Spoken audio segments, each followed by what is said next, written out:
आई तुझ्या मूर्तीवाणी या जगात मूर्ती नाही।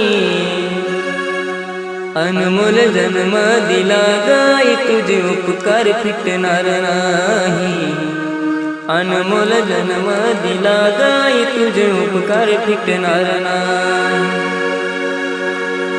बालपणी मी खेळत खेळत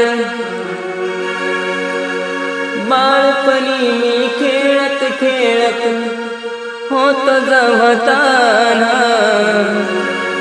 अमृताहुनी गोड पाजलास पान। अमृताहुनी गोड पाजलास पान। तुझ्या या उपकाराची कधी जाणीव झाली नाही। अनमोल